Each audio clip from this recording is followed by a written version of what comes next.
Magandang umaga po. Happy anniversary. Kamayan po natin yung katabi natin. Sabihin mo sa kanya, mapalad ka, katabi mo ako ngayon. Okay. Happy anniversary to all GCM members po at saka lahat ng nasa mga online, yung mga nasa abroad, na taga GCM District 1. Happy anniversary. Yun po ang ating tema. Ang history po ng GCM is up and downs po doon sa pagtaas o rises and fall ng leadership ng church. At ngayon nga po ay nagkaroon ako ng commitment na every Wednesday nasa kabanatuan ako. Kaya sabi ko kay Prof, pag-pray mo, baka kayong gamitin sa mega church kasi napakalaking doon, napakalaki ang lote doon na ibinigay. Kiniklaim na natin yon. Okay. Ngayon po, ang ating topic ay patungkol po sa the greatest love of all. Tingnan mo yung katabi mo. Naranasan mo na bang mahalin ng lubos-lubos? Sige. Sabihin mo nga sa katabi mo, naranasan mo na bang mahalin ng lubos-lubos? Yan. Ibig sabihin na wala nang tinira, ibinigay na sa iyo lahat. Yun po ang pag-ibig na tinatawag na, sabi nga nila na maaksayang pag-ibig, pero hindi po eh. Hindi po yung tinatawag na maaksayang pag-ibig, kundi yung pag-ibig na yon na siyang ating pag-aralan ngayong umaga dahil ang pag-ibig na yon ay siyang magbibigay sa atin ng tamang adhikain sa buhay. Ngayon po,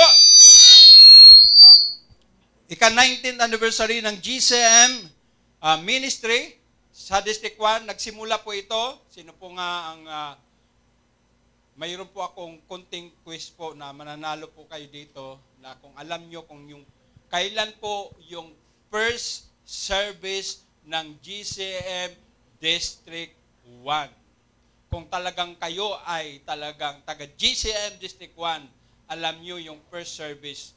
Magiging leader ka dito kung alam mo. Pag hindi ka leader, tatanggalin natin yan. Okay, kailan po ang first service ng GCM District 1? Wala nang nakaalala. Sige, mamaya natin tatanungin uli yan. Kung kailan nagsimula ang GCM District 1. Okay. Walang maliliit pa yan sila Michelle dati. Maliliit pa yung kapatid na Leo ay talagang pa yan dati, talagang mas pugi pa siya dati kay Alden Richard. Ngayon, nagro-Real Madrid na lang siya eh. Okay, ngayong umaga po, ano po ba ang ating matutunan ngayon? Alam niyo po ba nung ang tao ay bumagsak sa kasalanan, mayroon pong nangyayaring sitwasyon para makita natin yung overall view ng pagligtas ng tao sa kasalanan o pagligtas ng tao pang magkaroon ng panibagong relationship with God. Nung unang kudita sa heaven ay nagkaroon nga ng pag-aalsa sa pangunguna ni Lucifer, ay nagkaroon ng 1/3 ng mga angel sa heaven ay tinapon sa kalawakan. At noong ibinigay na nga ng Diyos yung pamamahala kay Adan upang magiging steward sa lahat ng nilikha ng Diyos sa lupa, nakita ni Lucifer, sabi, yan ang gusto ko na magiging tagapamahala ng mga nilikha at sambahin ako. At ito nga po ang sitwasyon na tinukso po niya si Adan at si Eva at ang sa madalit salita ay nagkasala ang tao at ito nga po ang ating teksto ngayon na lumabas. Ito po yung pangako ng Diyos. In the beginning of time, mayroon na pong antidote noong pagkatapos bumagsak ang tao sa kasalanan. Kaya, ngayong umaga po, basahin po natin, tumayo po tayong lahat, basahin po natin yung ating teksto ngayong umaga. Sige po, sa wikang Tagalog, sapagkat gayon na lamang ang pag-ibig ng Diyos sa sangkatauhan, kaya't ibinigay niya ang kanyang kaisa-isang anak upang ang sinumang sumampalataya sa kanya ay hindi na mapahamak kundi magkaroon ng buhay na walang hanggan. At ang pangalawa pong text natin ay sa John 15:3. Sinabi po rito, ang pinakadakilang pag-ibig na maaaring taglayin ng sinuman para sa kanyang mga kaibigan ay ialay ang kanyang buhay para sa kanila. Pagpalain nawa ang pagbabasa sa salita ng Diyos, manatili tayong nakatayo, tayo pong lahat ay manalangin. Pagpalain mo, Diyos, ang iyong salita ngayong umaga. Salamat dahil ikaw po ang Diyos na makapangyarihan. Ikaw po ang Diyos ni Abraham, ang Diyos ni Jacob, ang Diyos ng Israel, ang Diyos na nagbigay sa amin ng lakas at naging matagumpay. Bagamat maraming mga pagsubok ang GCM District 1, ikaw po ang nagtatag nito, hindi po ang tao ang nagtatag nito, hindi po sinong leader ang nagtatag nito, kundi ikaw, Panginoong Hesus, binili mo po ang lahat ng taong nandito ng iyong mamahaling dugo upang kami ay manatiling tapat at maglilingkod hanggang sa iyong muling pagbabalik. Salamat o Diyos sa pagkakataong ito. Ito ang aming samot dalangin sa pangalan ng aming Panginoong Hesus. Ang lahat ay magsabing, Amen. Makaupo na po tayo. Okay, ngayong umaga po ay isang pinakamagandang umaga sa ating lahat kasi napakaganda po ang panahon at ang bawat isang ngitian muna ninyo bago tayo sipong ngitian, sabihin mo sa kanya, namimiss kita. Okay. Kaya ngayong umaga po ang ating pong main idea. Yan. Basahin po natin yung ating main idea sa wikang Tagalog. Ang napakalaking pag-ibig ng Diyos sa sangkatauhan ay nag-udyok sa Kanya na magpadala ng Kanyang anak, si Jesucristo, upang ang sinumang sumampalataya kay Jesus ay magkaroon ng buhay na walang hanggan. Maraming mga relihiyon sa mundong ito, walang anak ng Diyos na ipinadala. Lahat ng mga tumatayong religion, leader ay mga tao. Pero si Kristo, ang anak ng Diyos, nang lumikha ng langit at lupa, ay isunugo sa mundong ito upang magkaroon tayo ng kasalinan, upang magkaroon tayo ng tunay na pagkaunawa sa layunin ng Diyos na mayroong buhay sa pangalawang buhay. Kaya ngayong umaga, himay-himayin po natin to. Ang John 3:16 o Juan 3:16 ay isang kapangyarihan na nagpaalala ng una, ito pong tatlong puntos natin gagawin ngayon, ng pag-ibig ng Diyos. Pangalawa, ang regalo ng Diyos ng kaligtasan. Pangatlo, pamumuhay sa buhay pananampalataya.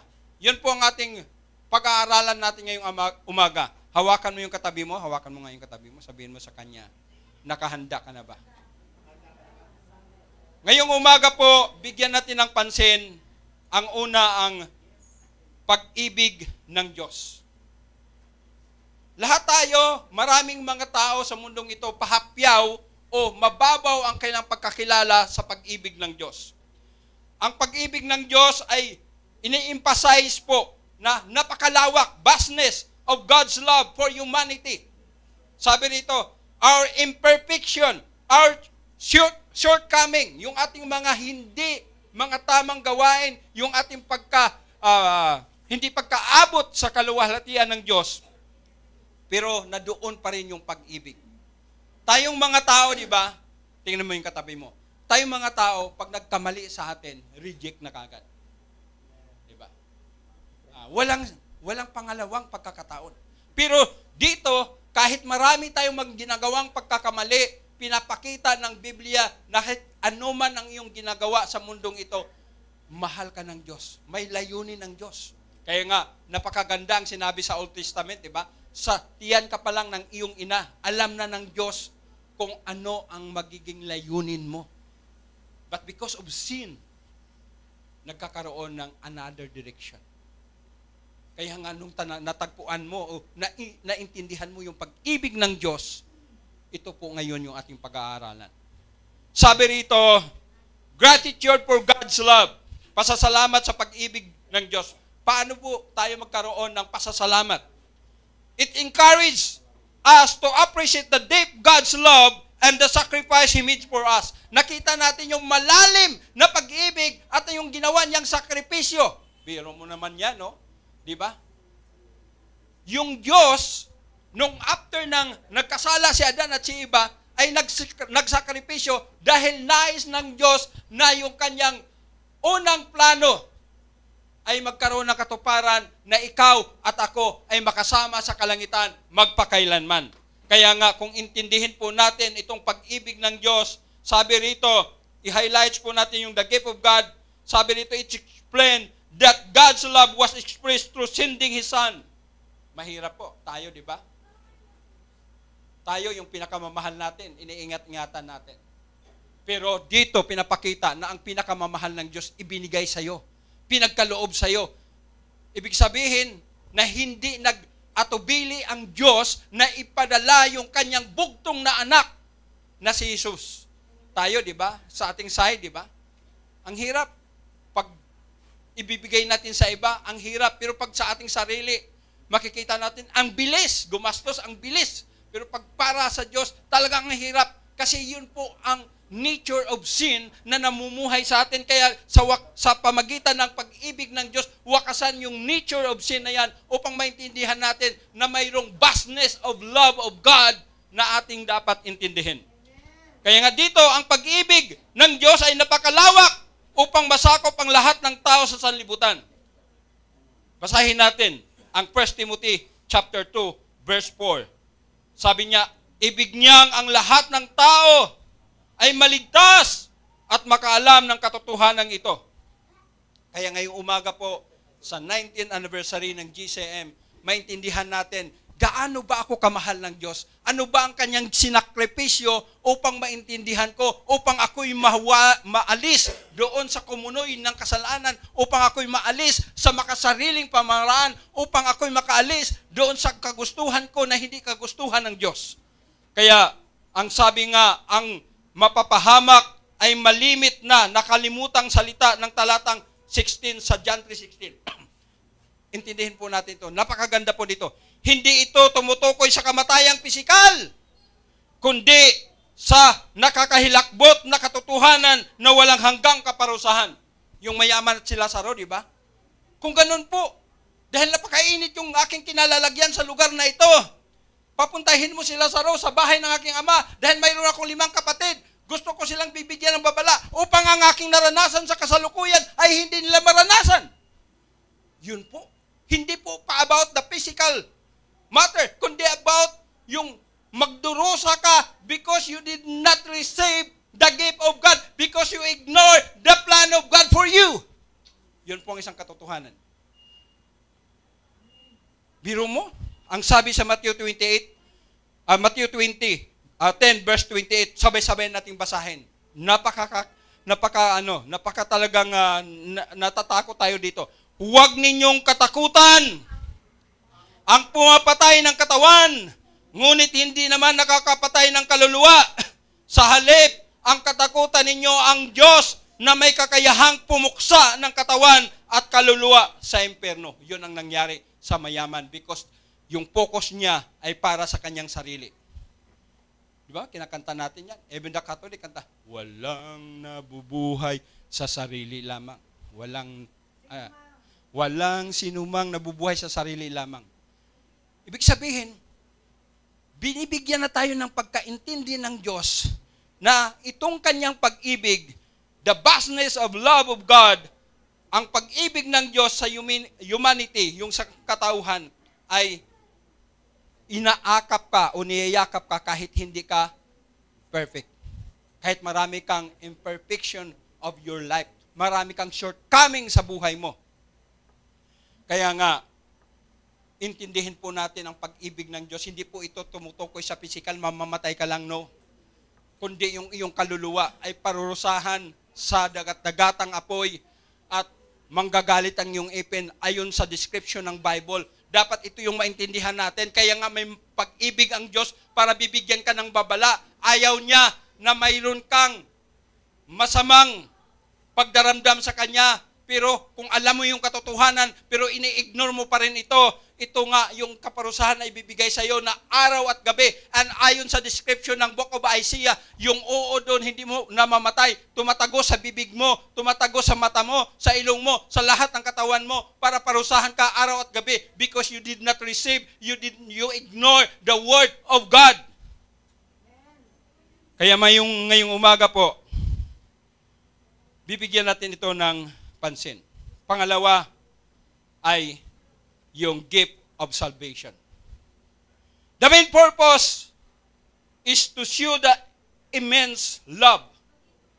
Yung tinatawag na malawak or tinatawag nila na malaki that God has for the world and how that love lead to the gift of salvation. Dahil mahal ka ng Diyos, tingnan mo kung gaano kamahal ng Diyos ang bawat isa. Maraming mga tao dyan, di ba? Pag umaga ay marites. Sila ang ating mga newspaper every morning.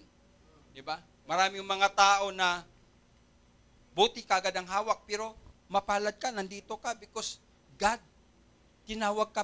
Bakit? Kasi nga, hinipo ka ng Diyos para nandito ka upang maintindihan mo yung dakila niyang pag-ibig. Kaya ngayong umaga, bigyan natin ng pansin, yung pangalawang puntos, ang regalo ng kaligtasan.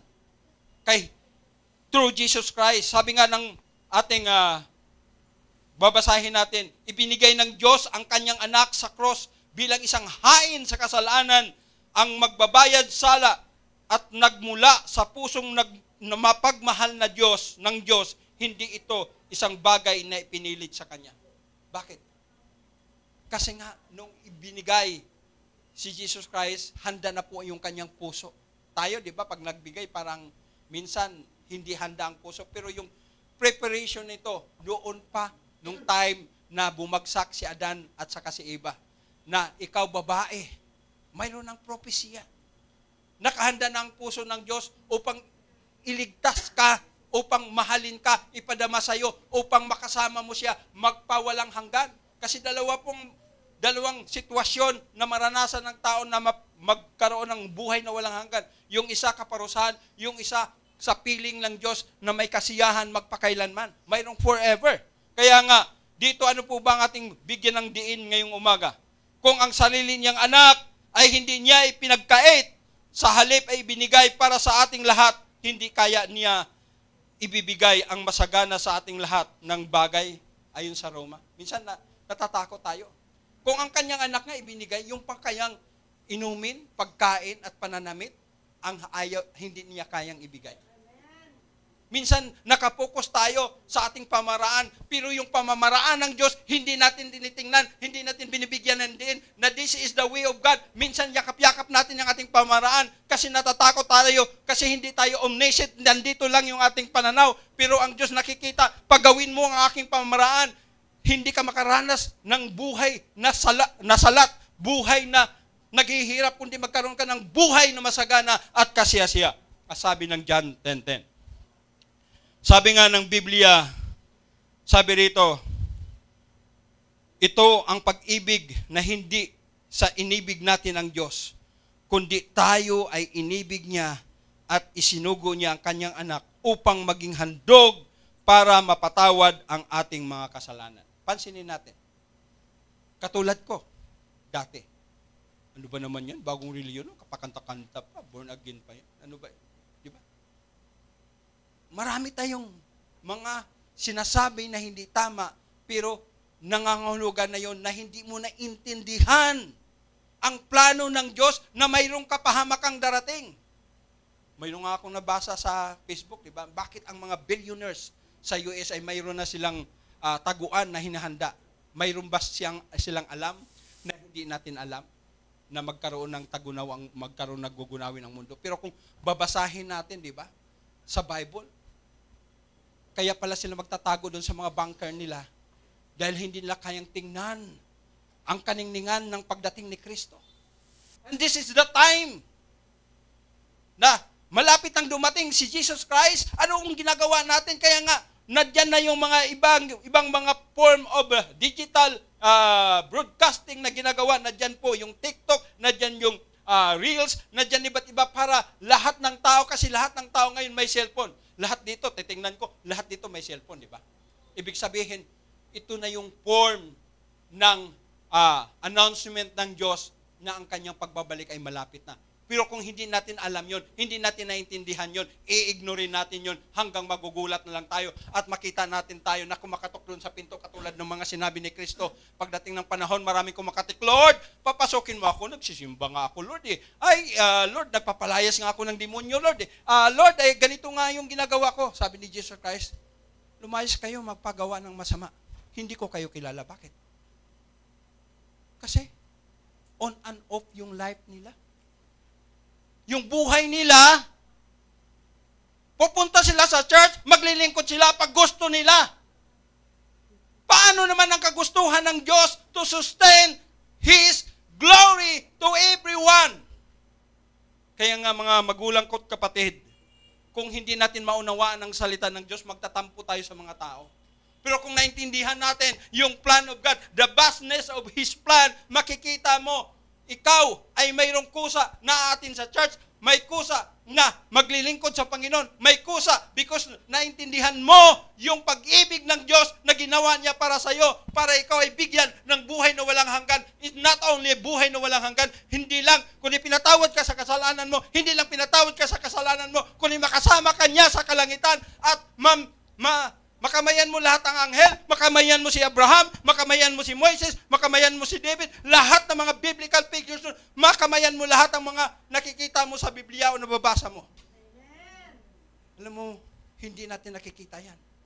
Pero kung malalim ang iyong pagkaintindi sa salita ng Diyos, malaking encouragement yan. Biro mo, katabi mo si Moises o yung tao, si Abraham. Diba? Na binabanggit sa Biblia. Pero hindi siya tumatanda.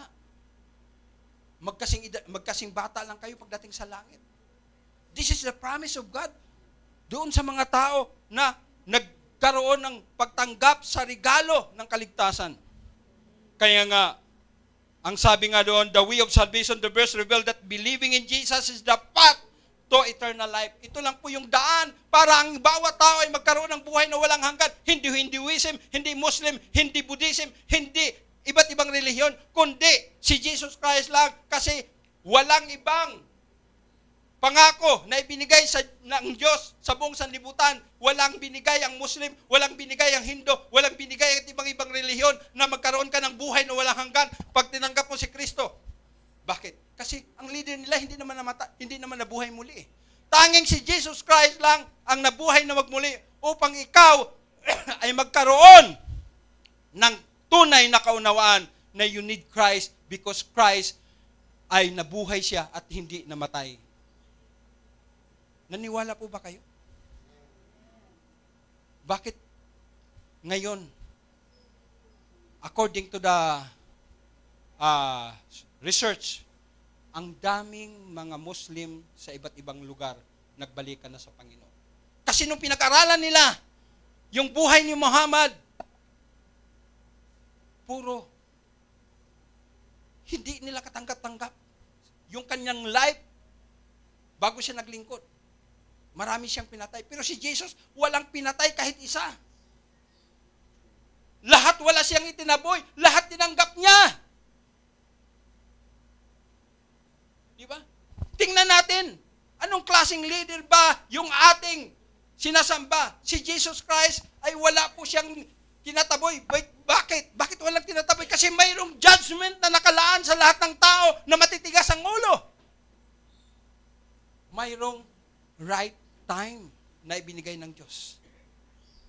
Ang lahat ng ito ay binigyan lang niya ng diin para ikaw ay magbalik loob sa Kanya, upang maintindihan mo ang salvation, upang maintindihan mo na mahal ka ng Diyos at ayaw niyang mapahama ka. Sharing the message, it motivates Christian to share the good news of salvation with others. Kaya nga tayo nagbabahagi, di ba? Ng salita ng Diyos. Ang mabuting balita ng kaligtasan ay hindi kumukupas. Ito pa rin ang pinakamagandang balita na ikaw ay magkaroon ng buhay na walang hanggan. Hindi lang yan, kundi ikaw ay patatawarin. Hindi lang yan, kundi ikaw ay maging membro ng pamilya ng Diyos. Ikaw ay maging anak ng Diyos. At ang pinakamaganda, maging tagapagmana ka katulad ng ating Panginoong Hesus. Maraming salamat sa nakaunawa sa layunin ng Diyos na ito. Kaya ang regalo ay bibigyan natin ng diin Unang-una, ang mananalig ay pinagkalooban ng tatlong pangunahing elemento. Unang elemento, isang tiyak na paniniwala na si Hesukristo ay anak ng Diyos at tanging tagapagligtas para sa napapahamak sa sangkatauhan. Kung ikaw ay napapahamak, walang ibang tagapagligtas. Ang unang sangkap ay maniwala ka na si Jesus ay anak ng Diyos. Bakit? Kasi maraming relihiyon ngayon na si Kristo ay hindi anak ng Diyos. Si Kristo ay tao lang. Kaya paano tayo maligtas kung si Kristo ay tao lang? Because human is sinners.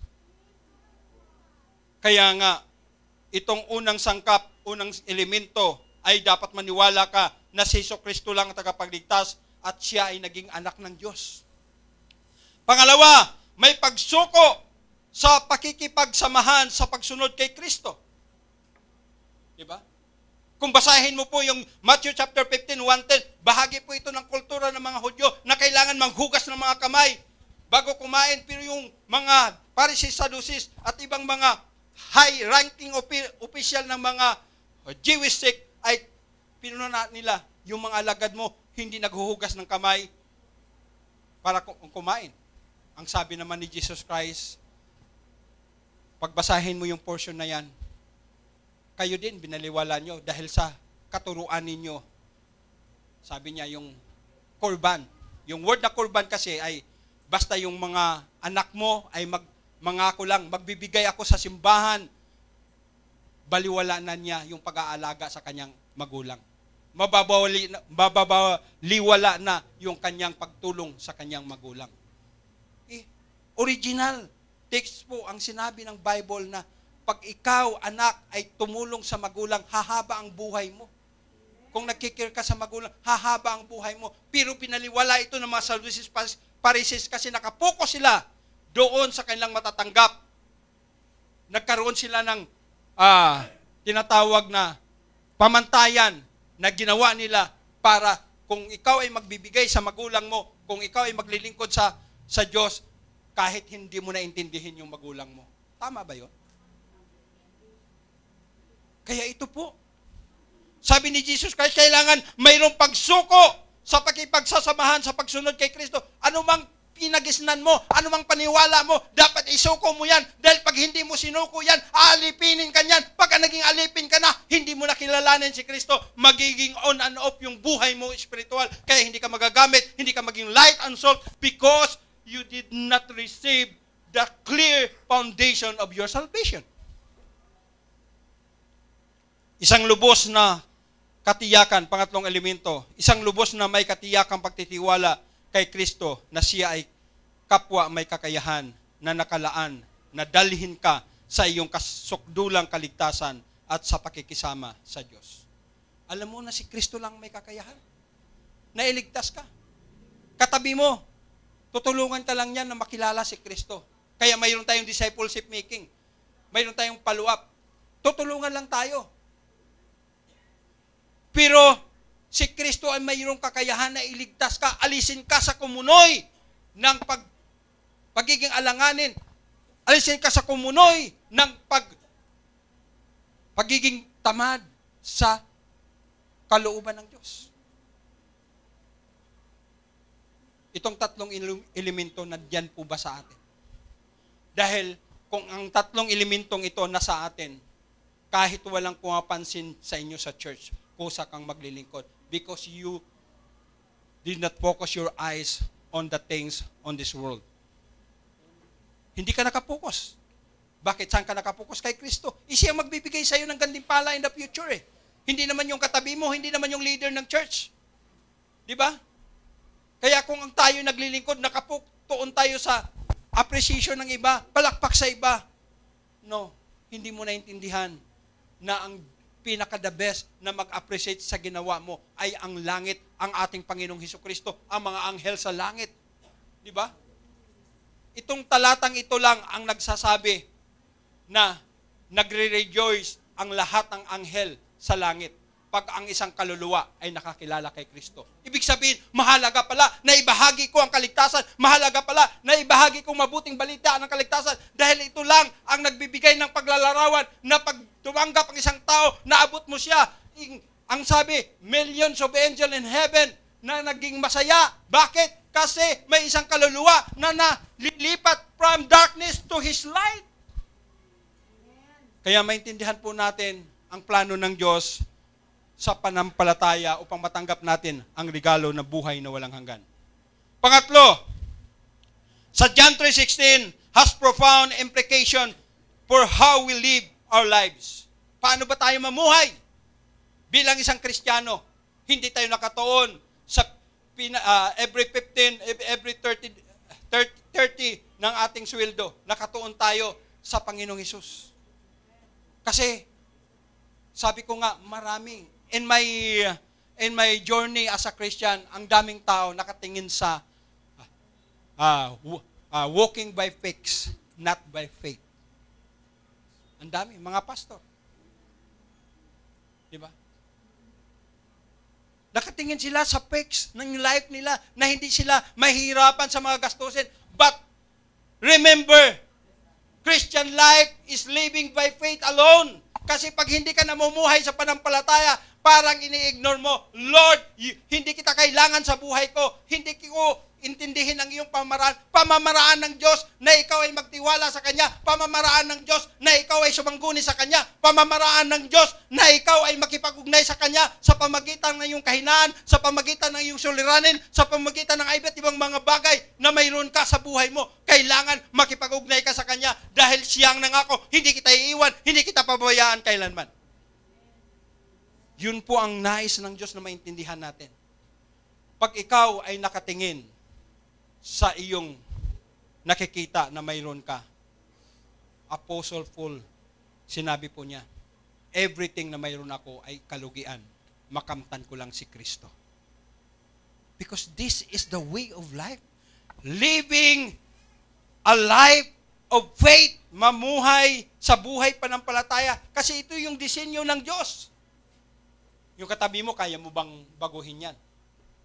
Yung katabi mo, kaya mo bang pakainin araw-araw yan? Di ba? Pero hindi, di ba? Pero ang Diyos, mayroong kakayahan na every day of your life, kaya niyang isupply yung iyong pangailangan. Kasi sinabi nga niya, ako ang magtumugon sa lahat ng inyong pangailangan. Kaya, ano po ang makikita natin dito? That reflects our belief in Jesus and the love He show of us.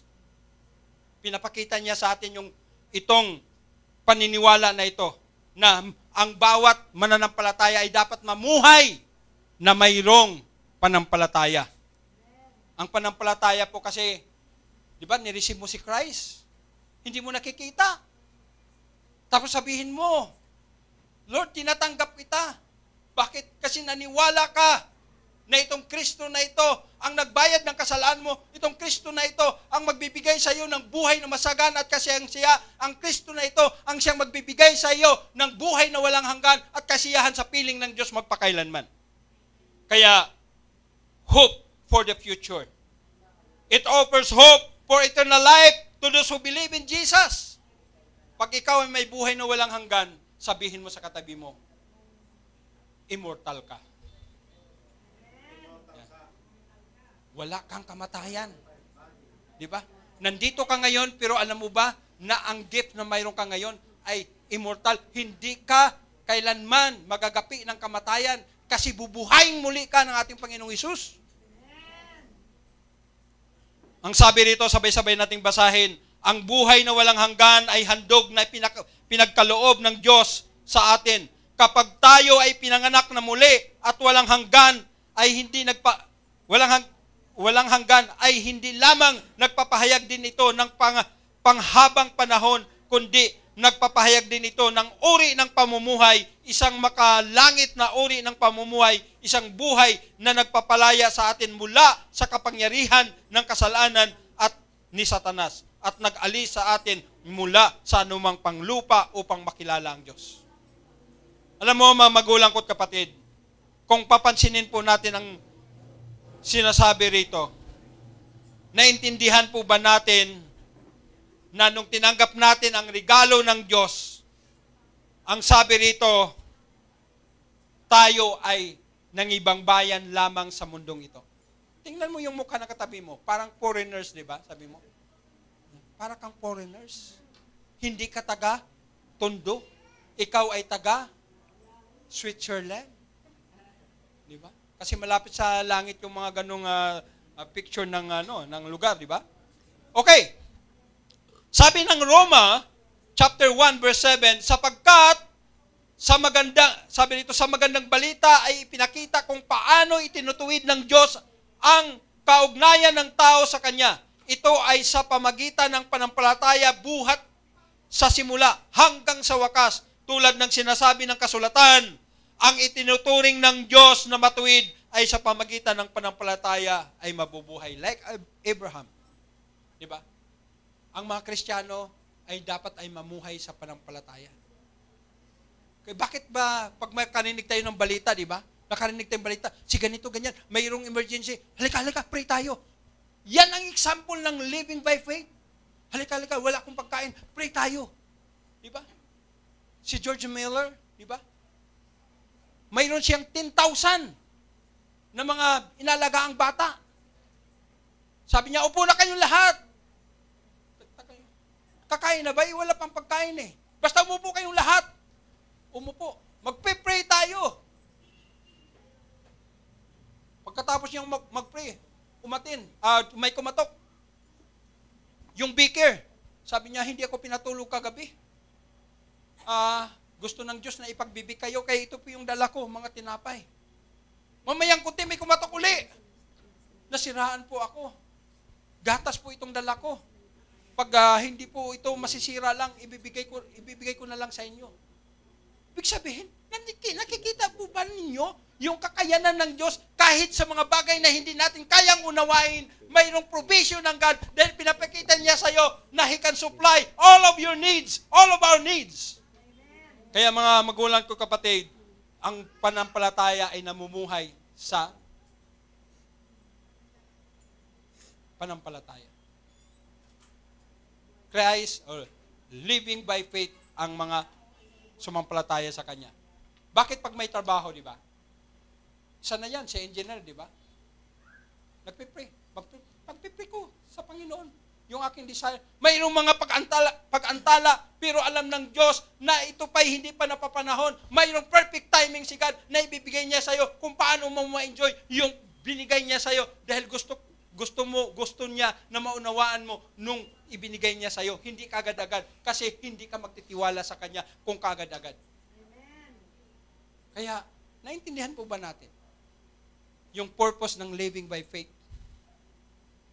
Ang sabi dito, sa Galatia chapter 3 verse 11, malinaw na walang taong pinawalang sala sa paningin ng Diyos sa pamagitan ng kautusan, sapagkat sinabi ng kasulatan, ang itinuturing ng Diyos na matuwid sa pamagitan ng panampalataya ay mabubuhay. Kaya nga, bilang Kristiyano,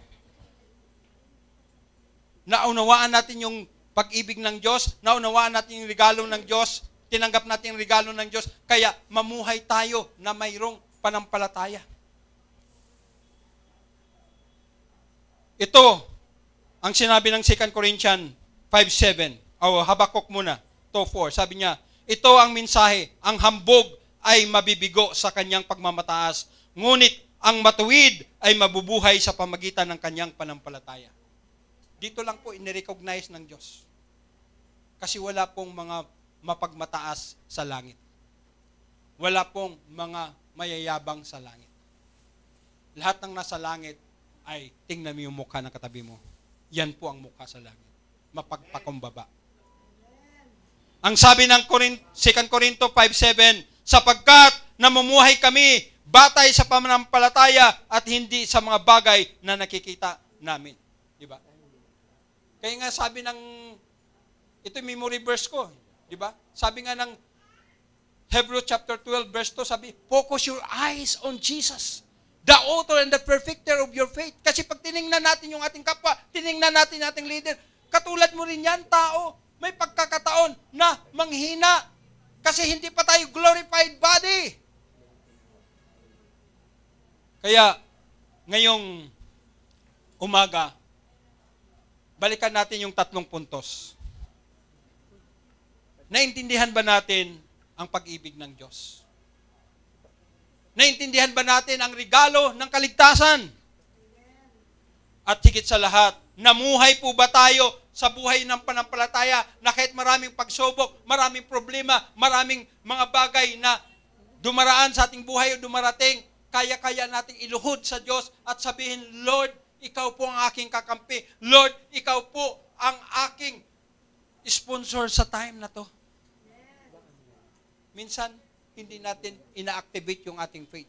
Kaya minsan pagdating ng mga problema, naunawaan naman ako ni Lord eh. Kaya hindi mo na, no?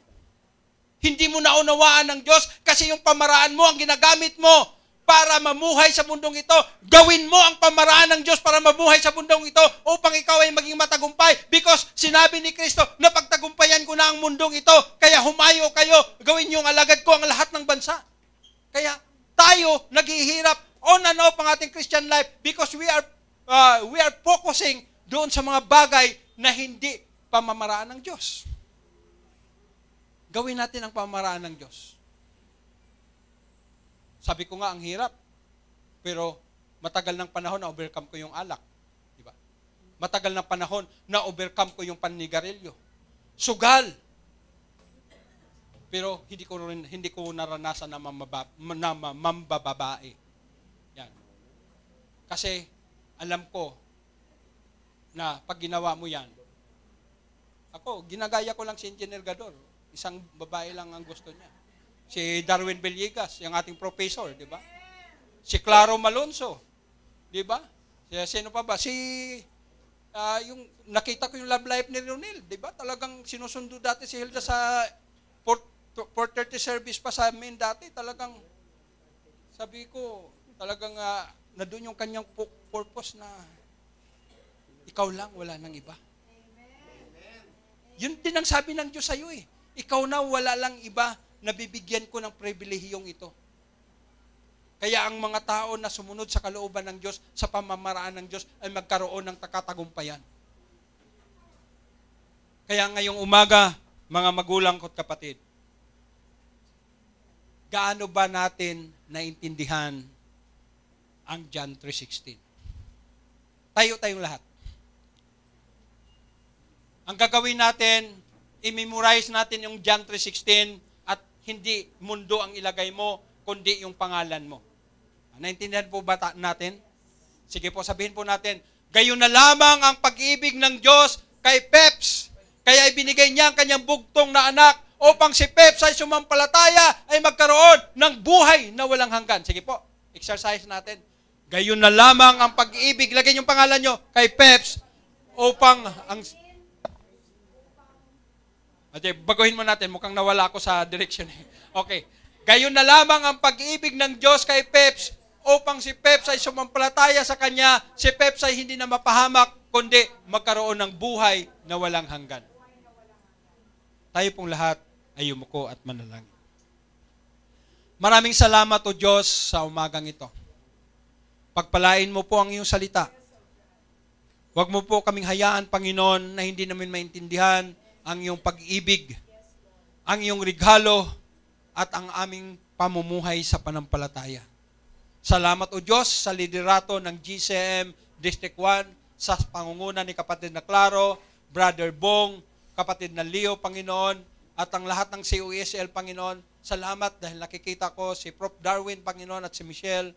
Lord, salamat sa mga leader na ibinabalik mo sa church upang ang simbahang ito ay marami pang maabot for your glorious agenda.